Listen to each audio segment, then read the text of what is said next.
Welcome to week one of the NFL season. It's finally here. It was a long time in the making, but we're here. And I'm your host, Jeff Ratcliffe. This is the War Room, the Pro Football Focus Fantasy War Room, powered, of course, by PFF. And with me for week one is the great Pat Thorman. You can, of course, follow him on Twitter. Pat, what is it on Twitter again? It's Pat_Thorman. He's an underscore guy. I tease. The underscore guys I tease. But Pat, how are you doing today? I am awesome. I'm so psyched for today. I'm glad we're doing this for half an hour so I can be forced to stop making new tournament lineups for DraftKings and FanDuel. I needed this is my self-control here for a little bit. But yeah, I mean, the inactives are going to come out soon, and we're going to rip through this for half an hour and give you guys everything you need to know. Yeah, lots of action today in the daily fantasy world. It's really incredible how things have changed over the last couple of years and how this is such a major presence now. But lots of money to be won today. There will be somebody who will win $2 million by Monday evening. So if you want to get involved there, of course, you still have time. Head over to DraftKings.com. Use the promo code PFF, and you will get a free entry into the Week 1 Millionaire Maker. That's a $20 entry. You can't beat that. So go check them out. And check out all the content on the site. You know, if you're trying to make some last-minute decisions, a few of the things that we added to the site this year that are a little bit different for subscribers. We do, of course, have our lineup optimizer, which is just an awesome tool powered by the guys over at Fantasy Labs.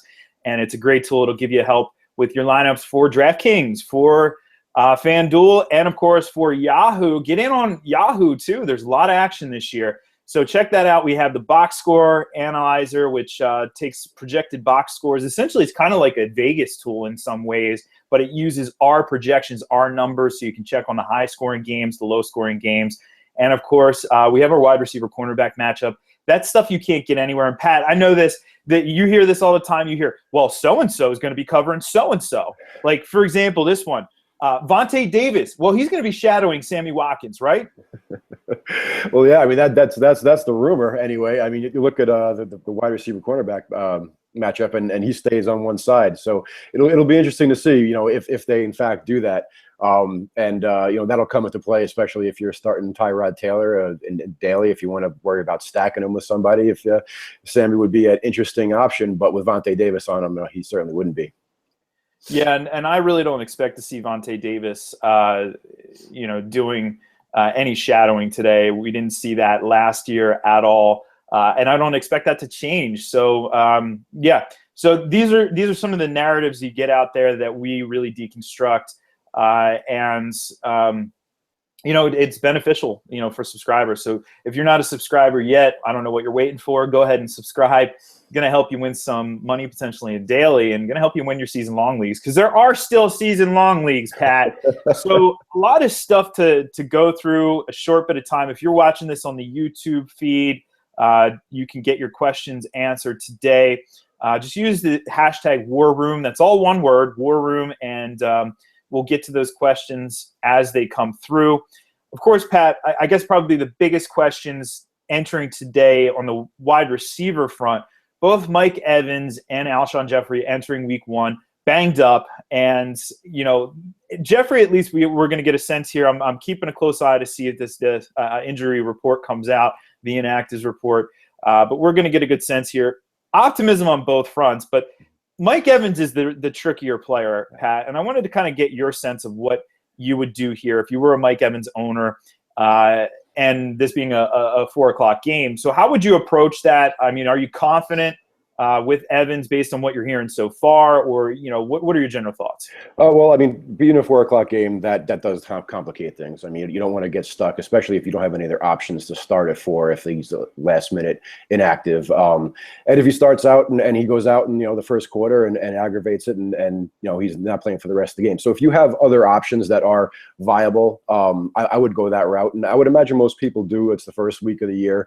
I would hope that your wide receiver core isn't too banged up. I'm a little more cautious on Evans than Jeffrey, who apparently he was running around. There was a couple tweets about that he's been running around looking good. They're certainly going to need him. He's a guy who played a little banged up last year and performed well doing it. So I'm more bullish on Jeffrey than I am on Evans. Yeah, and let's not forget that Jay Cutler tends to lock into certain guys. We saw that, Brandon Marshall owners in the past know that very well. And Cutler will just sort of go after it. And this is a game, too, that's projected to be a really high-scoring game. So with the game script looking like the Bears going to be down, their defense, it's just not where it's needs to be. They're transitioning over to a 3-4 defense. Hey, I love the coordinator, Vic Fangio. I love that. I love the change that's going to be implemented here ultimately, but they really lack an edge rushing presence. I mean, yes, they went out and got Pernell McPhee, who is a 3-4 outside linebacker edge rusher. But on the other side, Jared Allen is not going to be, the answer here, an aging player who really looks uncomfortable when he plays in a 2-point stance. Linebacker situation, they converted Shea McClellan from outside linebacker to inside linebacker, and then Christian Jones, an undrafted player who should have been drafted. He definitely should have been drafted. So don't let that fool you. It was more off-field concerns than anything that pushed his stock out of that draft. But they're hurting. Lost Ryan Mundy, so now they're going to be relying on Adrian Amos at safety. This is a tough situation. I expect the Packers to put up a lot of points. I expect to see a lot of Eddie Lacy in especially the second half of this game, which means we could see a lot of passing out of this Chicago offense. And actually, Pat, while we're waiting on some people to chime in on Twitter here, remember #WarRoom. Kind of curious of your thoughts on Matt Forte. Matt Forte flying a little under the radar, and we know this guy's still going to be heavily involved in this offense. And we know that even when the Bears are down, it's not a situation where you see with a lot of running backs where they just sort of disappear. Forte still gets a lot of targets, especially. So just curious your thoughts on him for this week. I think he's a back-end RB1, even though it's a bad matchup. I am a little bit curious to see how he's going to how much he'll be targeted in Adam Gase's offense versus Trestman. I don't think he'll be targeted quite as often as he was with Trestman. But he's a guy who, like you said, he's pretty game flow agnostic. I mean, he's going to be involved in any game script. So I mean, I think he's a fine play today. I don't think he's got week winning upside in this matchup, but he's not a guy that I'm necessarily avoiding at all. But you're right, he hasn't had a lot of buzz, and he's priced kind of way you would expect him to be on the daily sites. But yeah, I think he's kind of a regular play. I can't expect too much ceiling, but the floor is pretty steady. Yeah, he's one of those contrarian type plays, though, this week. If you're looking for that higher floor play that potentially has a high ceiling, he could be contrarian, fading the crowd. Expect the crowd to be on Lacy pretty heavily. Peterson, a few other players here. Jeremy Hill looks like he's stacking up to be a really good matchup and comes in at a slightly better price than some of the other comparable players in terms of performance expectations. So Forte, one of those plays that might be an intriguing contrarian play. Looking to some of the questions here, and we're starting to get some questions trickling in. Remember, #WarRoom. You can get your questions answered here. And this one's kind of interesting question. It's not a start-sit question today. It's more of a season-long question from BMAC on Twitter. Pat, he has to cut one player, and I love these kinds of questions. So he has to cut one player. He's asking between Ronnie Hillman and Reggie Bush. And, we look at this, Ronnie Hillman, the potential handcuff, though I think Juwan Thompson might be maybe a better handcuff to C.J. Anderson. Reggie Bush, not Carlos Hyde's handcuff. I keep hearing people say that. Just because the guy's the number 2 on the team does not mean he's the handcuff to the number 1. He's the primary passing down back. We know what Reggie Bush is. And, yeah, maybe a higher floor than Ronnie Hillman, but maybe not necessarily that higher ceiling. So, Pat, what are you thinking about here? If you had to cut one of those two guys, Reggie Bush or Ronnie Hillman, and you're really shooting for upside, what are you going to do? Well, if I'm shooting for upside, I'm going to cut Bush, just because if Hillman does take over, if C.J. Anderson does get knocked out, Hillman's role will increase. So while he won't get as many carries as C.J. Anderson would, I think his percentage of snaps will increase in a better offense. Bush is what he is. Now he's playing on grass. He's another year older. He's not a guy that I think you're going to be able to ride for any extended period of time. So upside, I would certainly shoot for Hillman. Yeah, and I agree with you there. And looking at some of these active inactives coming through, the Miami Dolphins looking to their active inactive list, it's not a huge shock, but Devontae Parker is active. And I'd actually want to take a minute and talk about this guy because this is a guy who in the pre-draft process really stood out. He was right in that tier with Amari Cooper, with Kevin White. Oh, Kevin White, that's a tough one. But he was right there. And then this is the year of the rookie injury, and we saw pretty much, how many injuries? You can't even count on one hand this year out of the top fantasy options who were hurt, Pat. But Parker, might be on a bit of a pitch count here, but the guy with the highest ceiling in this offense, and this is a potentially explosive offense if we see Bill Lazor start to implement more of that Chip Kelly influence that we saw glimpses of for sure last year, and a perfect quarterback to run that type of offense. So just thoughts and expectations maybe for Parker for this week and then going forward for the rest of the season. Well, going forward, I'm pretty bullish on him. People have kind of equated it to the Odell Beckham situation last year, where he wasn't going to contribute right away, and then he kind of blew up. I don't think his ceiling is quite that high in year one, just because they do have more mouths to feed in that offense in general. But I'm bullish on Tannehill. I'm bullish on that offense in general, and so I think by the end of the month, I think he'll certainly have passed someone like Greg Jennings. Kenny Stills. He was having trouble dispatching Rishard Matthews on the depth chart. So there's something's going on with him, especially if you look back at his situation in New Orleans. Why would they trade a guy like him for a pretty paltry return? So I think he surpasses those guys by the end of the month. I think he fits well with Landry, what they bring to the table, and you got Jordan Cameron. It kind of adds a little more to it. So yeah, for this week, I'm not riding him. I want to see what he does. I want to see how much he plays and how he looks. But I'm certainly not all in, but I'm bullish for the rest of the month. Yeah, I agree, and I'm bullish for the rest of the season. It's one of those plays. If you really want to differentiate yourself in a DraftKings lineup or something, you don't care about losing $20. Hey, high ceiling. And we see it every year. Players break out in week one, and I would much rather take a shot on a high ceiling guy like that than a high floor, low ceiling player. So, and I'm not advocating that pick, but hey, stranger things have happened. Like I said, moving to Cleveland, Dwayne Bowe inactive.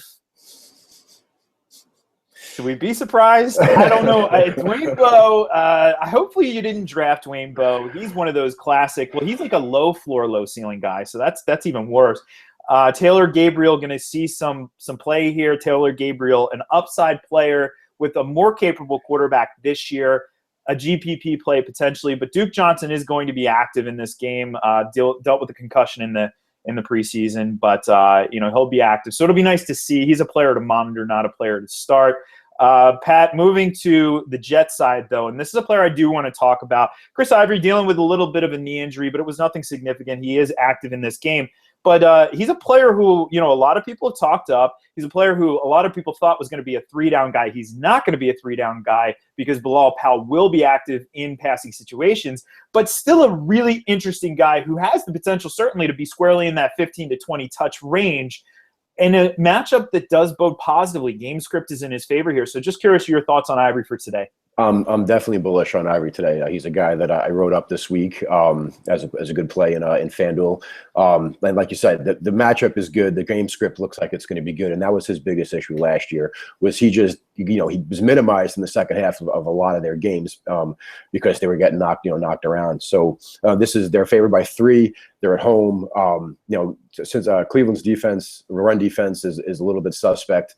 Actually, was a lot of bit suspect last year. And so even if he's not heavily involved in the passing game, I know, like you mentioned, that was rumored. He's a guy who performed well last year on very minimal targets. when he was in positive game script, when he got the double-digit carries. So he's definitely a guy I'm on. I know it's a low over-under, so you kind of question the ceiling a little bit. But, I mean, he does still have 2 touchdown upside in this matchup. They're probably not going to be throwing the ball a heck of a lot because Cleveland's defensive backs are strong. So yeah, I'm a fan of Ivory for the season. I'm a fan of Ivory today. He's been getting a lot of buzz this week, so he might be more highly owned than you want in a tournament. But I think he's a super solid cash play.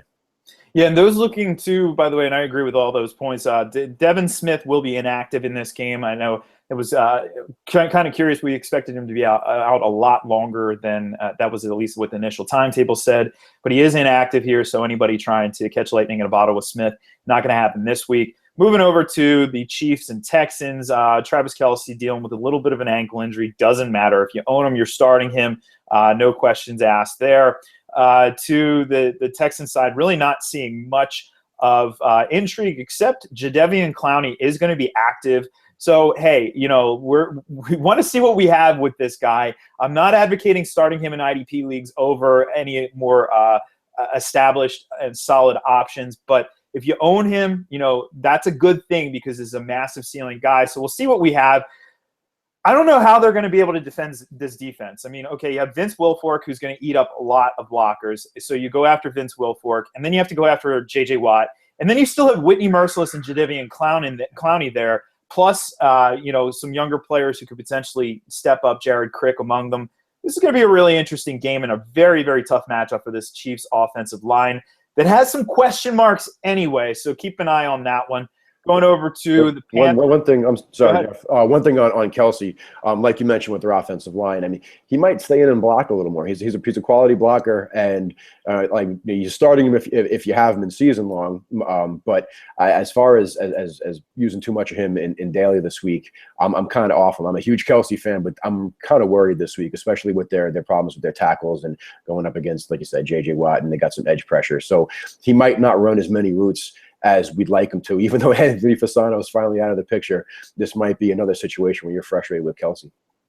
Yeah, alas, but it's just a tough year for tight ends across the board. And we're seeing, hey, we could potentially see somebody. We mentioned the Redskins already, but we could see somebody like Jordan Reed emerge as a tight end 1 option this week.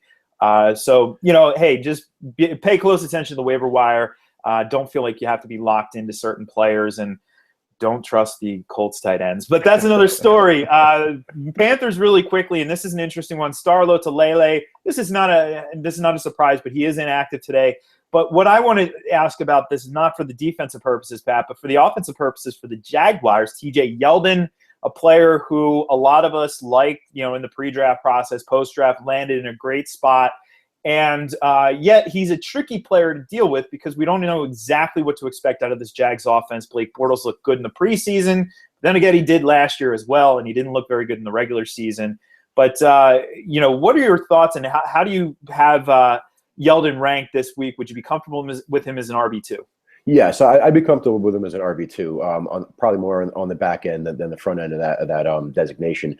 You're not exactly sure how much Denard Robinson is going to play. So I think that, I tread a little bit lightly, but I mean, certainly he's startable as an RB2. They don't have a heck of a lot of options in the passing game. Marquise Lee is hurt again. There's obviously Hearns and Robinson. They're probably going to run a lot of 2 tight end sets just to kind of minimize the fact that they are thin at wide receiver. So, I think he's a decent play this week, but I wouldn't go overboard with him in daily.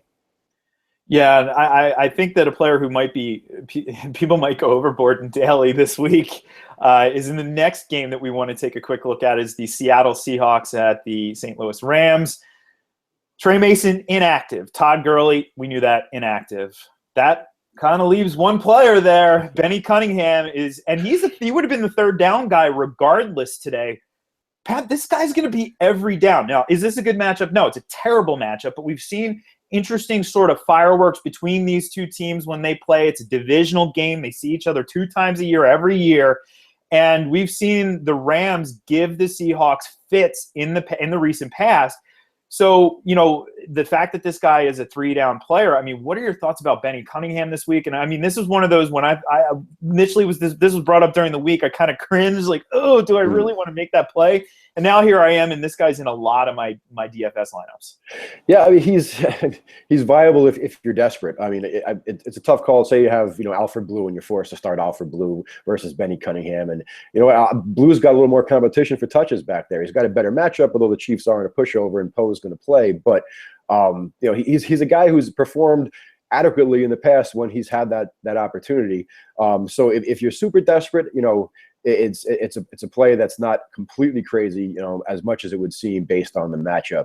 And if you look at Brian Quick is out today, I just saw that come across, so that's a surprise. He was supposed to play, and he wasn't going to be matched up on Sherman, so he was a guy that he was a little bit of a sneak. He had Kerry Williams was his matchup, so they might be throwing to old Benny a little bit more this week. So I mean, it's not insane to play him, but you're pretty desperate if you do. Well, then call me desperate, because I'm in on this guy. He's cheap. You should see a lot of touches. So he's a salary saver in a lot of places, and I expect his ownership percentage to be really high. And I agree though, in season long, you probably have better options, and you're going to go in that direction. But moving to the Packers and Bears, we're coming down. We got 8 minutes left in the show. And minimal interaction today. So folks, you got to get a little bit more active. We'll be a little bit more active next week. I know the promotion was, tough with the Sirius show. Maybe you listen to Mike Clay and I from 10 to 11 this morning on the Sirius show. We'll be doing that every week as well.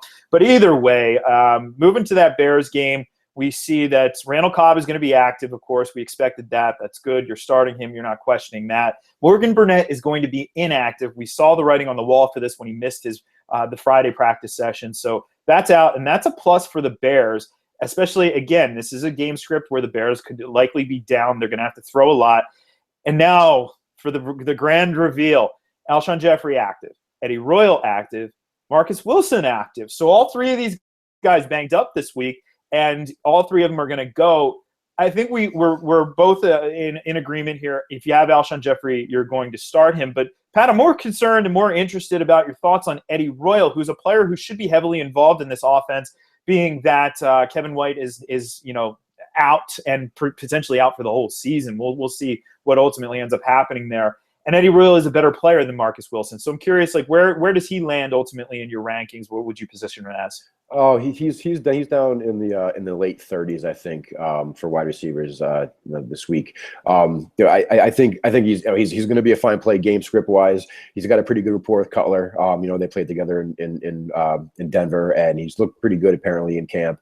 You're a little bit concerned with the hip, but I think he'll be fine. And I think Martellus Bennett is another one who is going to be a fine play today. I mean, he got peppered with targets in the preseason.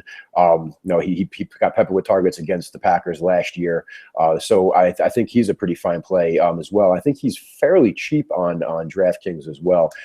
So he's definitely a guy that you can look to that Cutler's going to have confidence in, especially if he takes it a little bit easy on Jeffrey and Royal and Marcus Wilson. Yeah, he's 4,300 on DraftKings, which is a great price for a player who's going to see potentially as many targets as he does. So you can save a little bit of money there, fading maybe somebody like Greg Olsen, who should also see plenty of targets, but he's $1,000 cheaper than Greg Olsen. Rolling through, we made pretty good time here, Pat. I wasn't sure we were going to be able to roll through all these games inactive wise, but we only have one left on the 1 o'clock slate, and that is the Colts at the Bills.